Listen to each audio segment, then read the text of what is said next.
Hey, storytellers, it's Storytelling Ron. Any news out there about, I don't know, role playing games lately? Anything interesting going on about D&D or OpenGLs, OGL things or whatever?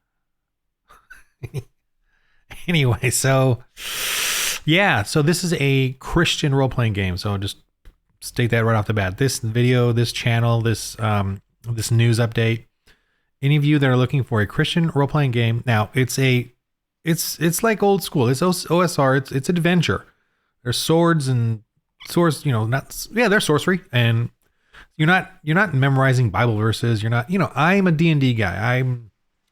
I want adventure. As a GM, I want to throw out adventure. But you do play Christians and missionaries, and you will for the Lord, and you will, say things like that. But also, I'm sticking to the nerd geekdom. I'm, as much as I go to church and with church people, I'm still kind of that black sheep. I've been an atheist most of my life, so I have those habits and loves. I love zombies and zombie films and horror films. Not horror like slasher, but I like horror monster films, zombie stuff and violence and all that. So, of course, the most violent film of all is Passion of the Christ. Or the Passion. I don't know. I mean, seriously. But this game is, and again, it's family friendly. It's meant to be fun, but there's going to be you can definitely get your son to swing a sword. And the male and female are different. I've made the females, they cannot swing battle axes and all that. They're going to have a limit to that, just like in real life, and realize that that's not the avenue they should go. And the girls and the women that have played this have really enjoyed it. I gave them their own strengths, right? We all know women have their own strengths and men have theirs. And it's kind of weird that we think equality is where we have the women do what the men do. That's what the woke culture is pushing, that equality is where women just act like men. And, I'm a Proverbs 28, or whatever the last Proverbs is, where it has the woman in there. That is the most beautiful woman ever. I love that description. That reminds me of my wife, and it's just amazing. You got to read it. The last chapter in Proverbs is awesome. It's weird. There's a bit of it. I'm an atheist, so I'm not a Bible verse memorizing guy. But there's a bit of it in the beginning, but then at the end, it's all about this woman or his wife or whoever, or a woman, and it's just amazing. Anyway, so I'm coming out with the Christian RPG. It's coming out very soon. It's February, I guess. I'm aiming for February because of the Zine thing, the Kickstarter Zine. So I want to do like a funny, cool little design. And I'm going to try to get a local publisher and, so that I can go pick it up and then ship it out myself just for the fun of that. Let me show you. The game's done. It's done. Drinking my coffee. So this is I think I've showed this in some other videos, but I'm going to show it again. This is it. I did a practice, print with thegamecrafters.com. But this is very, very book, and the papers are very thick. And they don't really have they have like a little booklet one, which I'm thinking about using that one. But again, I want to try to find a local printer. As soon as the rains go down here in SoCal, I'll go out and drive out to local ones and see if they can give me a little comic book Zine version.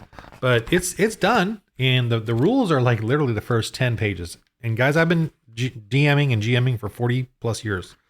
So this works and it's fun and I love it. And I don't need anything else. I don't even want to play. I'm still finishing up a D&D campaign I don't know what I'm going to do yet with those guys, but I might do some other of these, but boy, I really just want to move over to this system. And this system, by the way, I have a apocalyptic system setting for this, which I'm doing, and a sci-fi one, and they all are biblically adherent. Okay, so it's really cool. I'll present those sooner than later, but I want to start off with the 6th century Italy, Dark Ages. I've read six books on it, 7. I don't know. I've got like a dozen books on that period and reading them, and it's just fascinating, and more fantastical than I realized. These are historian books that I'm reading that are of that period and of the actual writings of the actual people during that period. But I'm keeping it light. I'm keeping it fun. I'm keeping it where you and I can create just the fun traditional adventures. There's going to be dragons, which are dinosaurs, right? The Velociraptor, the T-Rex, You can throw in a Stegosaurus or a Triceratops if you want. Giant. I'm doing the whole prehistoric stuff. I'm a creation science guy, so the whole prehistoric creatures like giant bears or giant sloths or whatever, you can put those in there because back then they certainly had accounts of giant creatures. And I do want to mix in this the legends and myths of scary stuff and mix it in with reality. I'm kind of doing this in a grounded reality with demonic possession is in there. There is the black magic of paganism in there. I absolutely believe in demonic power. We believe in demonic possession. We believe that demons can create sort of like mini Hulk characters that are possessed and strong. And so you will have those ogre types in here. You can certainly do that yourself. Creating the monsters is very simple. I give you a bunch of examples, and I have a set of them in the back. I can do this easier. I don't know. In the back here, and I've taken. I'm just being haphazard here, but I've actually taken this out and went in and looked at Hyperborea, how they just do a easy listing where you can sort of copy and paste, because I'll have a PDF too. But I've taken out the grid and want to make it simple so us GMs can easily cut and paste and put that in our own little notes for the creatures. And see here, there's a dragon. You got this going on right there, and so. That's what I'm working on. So that's going to be. Oh, there's also what else? There is blessings, and miracles, and there is also magic, but the magic is based on paganism and demonic powers or whatever. So you're going to you will deal with that, and also I'm going to have a stretch goal, and here's that way we as the Christians can use magic in this, because we're not going to use magic. And I'm not judging D&D or if you play a fantasy game with magicians or wizards. I'm not judging that. Whatever. I mean, I do it. That's fine. But in this, the magic is that there is black magic, dark magic, pagan curses and all that can affect people. But again, we Christians have the Holy Spirit, so we have a better way of protecting ourselves than the regular people that are not saved or whatever.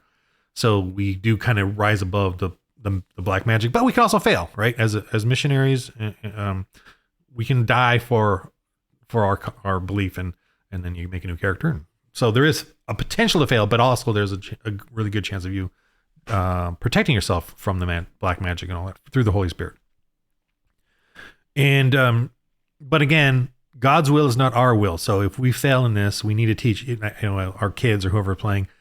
You can fail because that isn't, what we do for God is not necessarily God's will, right? When we fight or evangelize or go out, that doesn't mean we're going to succeed, and that is not necessarily God's will. So, so we need to make sure that we understand that too.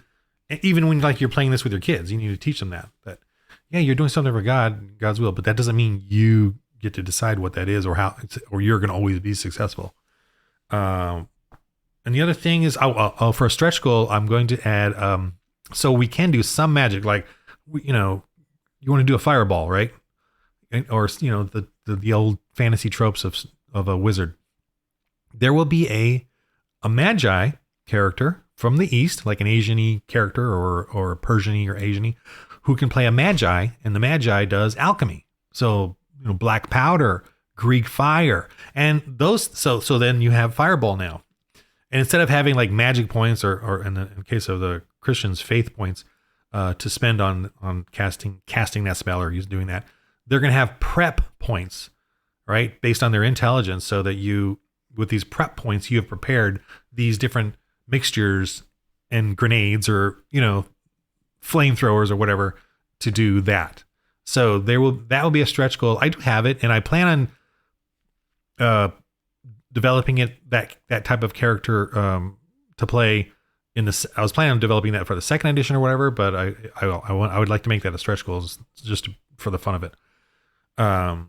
So you can have that, and then those things too. I bet the Greek fire can be used by the evil pagans or whatever against the Christians as well, so they can counter that.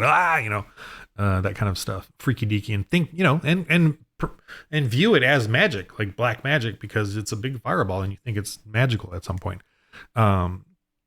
So there's going to be that kind of craziness in there, and the pagans are going to be now since it's family friendly. The pagans are going to be, goofy and scary, and I'm gonna focus on like slavery and oppression, and maybe definitely violent stuff. But I'm not going to do some of the other crazy stuff that pagans were doing. And I'm gonna I'm not going to do human sacrifice outright. There might be lightness on that, but not just outright that or the infant sacrifice. I'm not going to bring those in for the sake of just let's keep this family friendly. I think I'll bring that in the sense of light or they talk about it, but never something that is the thing that they encounter or do or have to do and deal with, because that I don't want to get too dark with this version of the game.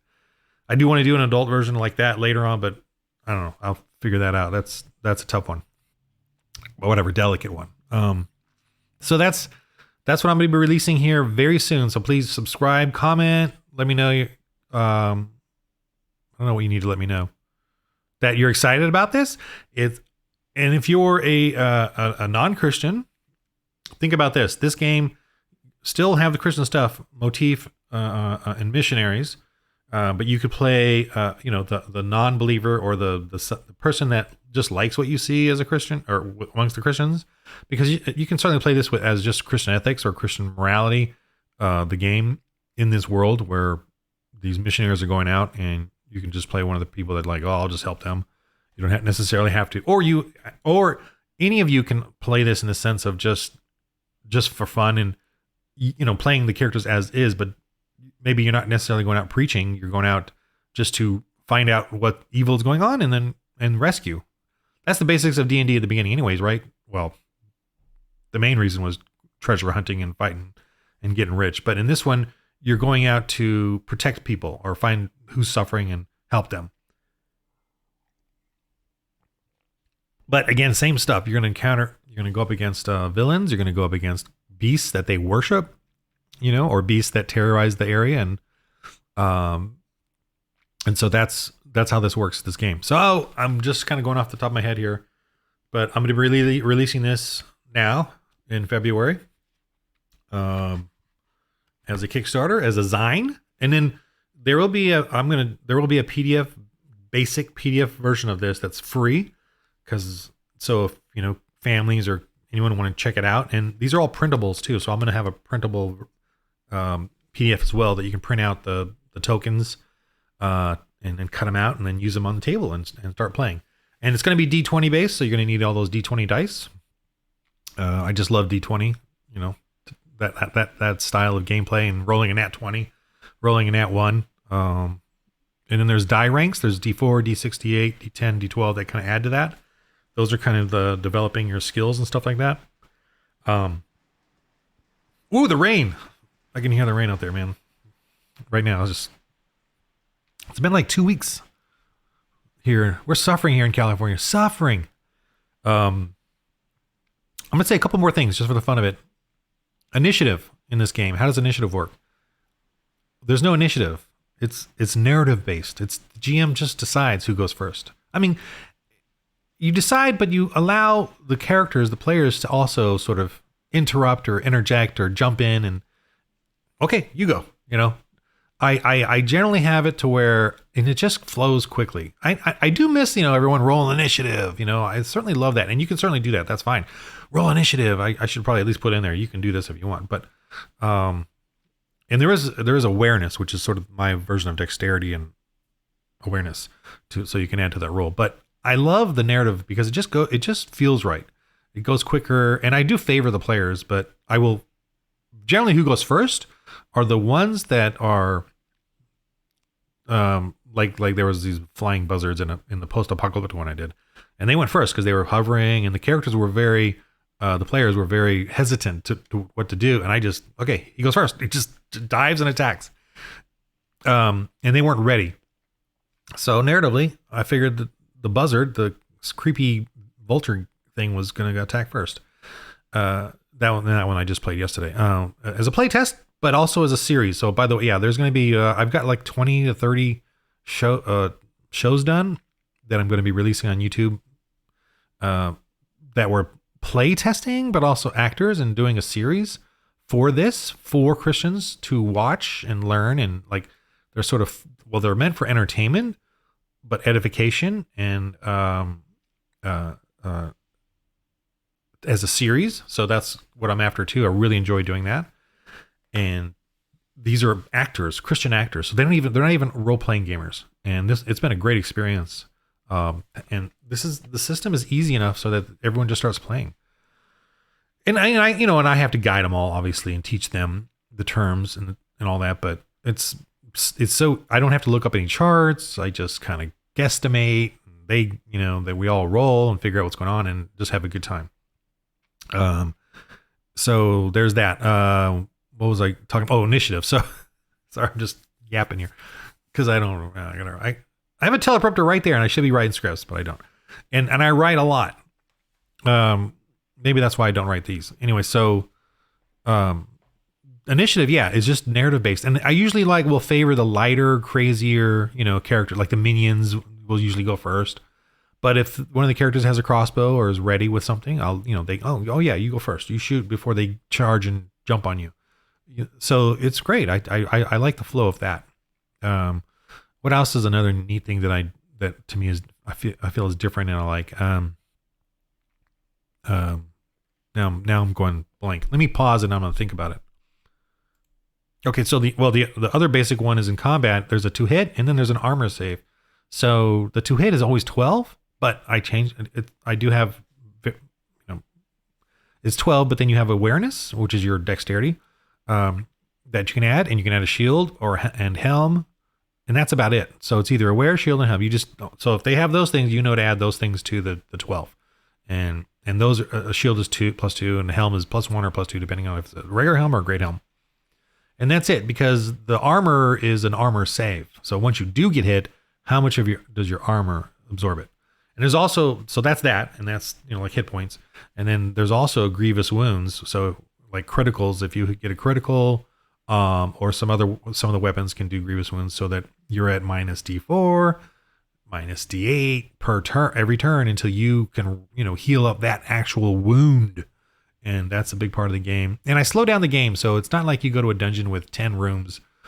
You'll go to a crypt or tomb, and it'll only have one or two encounters, and that's it. And then you go back to the church or village and rest for a few days until your next mission or adventure. So the missions tend to be short, with a few encounters, and then you go back to what your thing, or But grievous wounds are like a real thing. You really, if you get a grievous wound, you're in bad shape. You're at minus D6, let's say, because of a severe sword cut. So you can heal up your stamina, but you cannot heal up that grievous wound. You're always at minus D6. You're always in pain until you get days of rest or a miracle of, a blessing, a miracle of healing from a nun to actually remove that grievous wound, which the nuns have that ability to do, that miracle.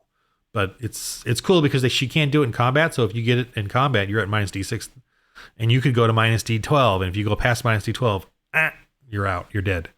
So I try to make it a little brutal with the grievous wounds. So that's pretty fun and scary for them. What else is fun? I'll do this one last one. For casting spells, for blessings, doing blessings, like bless, there's that, or heal.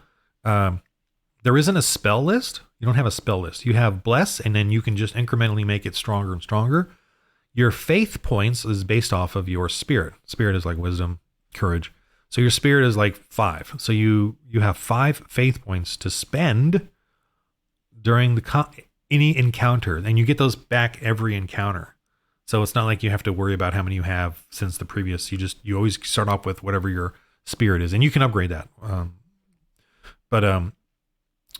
So you have 5 faith points, and you can spend that to do heal. Let's say bless. So we all know what bless is. So this gives them a plus. What it is, if let's say you have a party of 4 people, and you want to bless everybody and give them a bonus for a duration. So if you want to bless everybody, you have deluge. You spend a point of your faith point on deluge, and you roll a D4. because it's only one faith point is D4, then 2 faith points is D6, 3 is D8. So let's just say he just does 1 faith point for deluge, roll a D4, see how many you can bless. 1, 2, 3, or 4. Then he spends a faith point on how strong the blessing is, so a D4. So everybody gets whoever on the deluge gets it, everybody gets a plus D4 for their blessing to hit or roll for skills or whatever. But duration. So you got deluge, deliverance, and duration. I'm using D's there. So duration is how long, how many turns will it last for how many ever you've deluged the blessing to, and another D4 to see how many turns. So it's kind of like that.